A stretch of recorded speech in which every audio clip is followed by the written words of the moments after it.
अस्सलाम वालेकुम friends, welcome back to top smarties drama serial Mannat मुराद।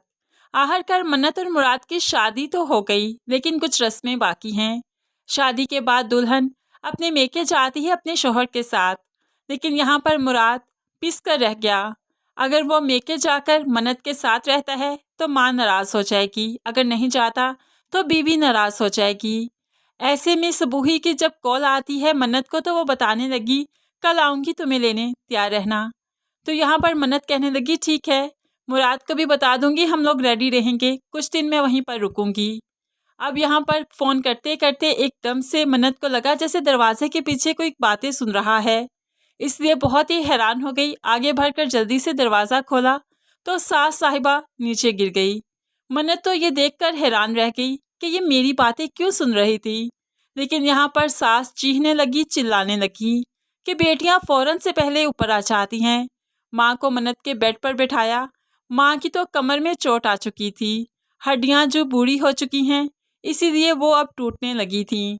लेकिन ज़बान अभी भी बड़ी ही तेज़ी से चलती है, इसलिए तो वो मन्नत से कहने लगी, तुम अपनी भाभी से कह रही थी ना कि मुराद के साथ तुम मेके जाकर रहोगी, तो तुम जाकर रहो, मुराद तो नहीं जाएगा, क्योंकि हमारे ख़ानदान में ये रवाज ही नहीं और बहुत मायूब समझा जाता है जब दामाद जाकर ससुराल में रहता है।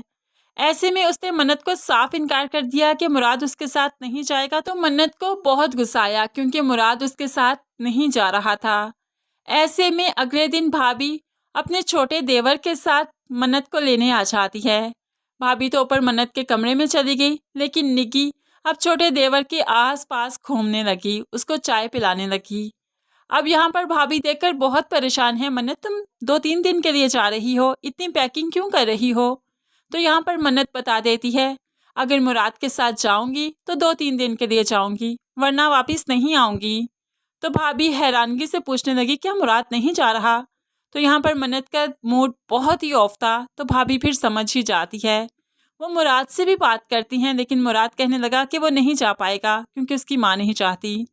ऐसे में बहुत ही गुस्से में मन्नत थी, तो मुराद ने चाहा मन्नत से बात करे, इसलिए तो भाभी कमरे से बाहर निकल जाती है। मुराद मन्नत से अपनी मोहब्बत का इजहार करते हुए कहने लगा, बहुत चाहने लगा हूँ, शादी के बाद तो और भी ज़्यादा मोहब्बत हो चुकी है तुमसे एक पल की दूरी बर्दाश्त नहीं।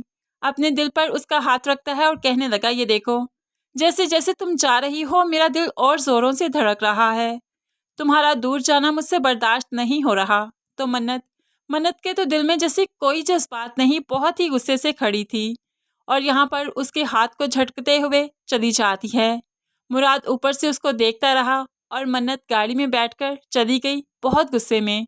घर जाकर अपने कमरे में बैठकर बहुत रोती है, क्योंकि शादी के बाद भी ज़िंदगी इतनी बेरंग बेरौनक होगी उसने कभी नहीं सोचा था।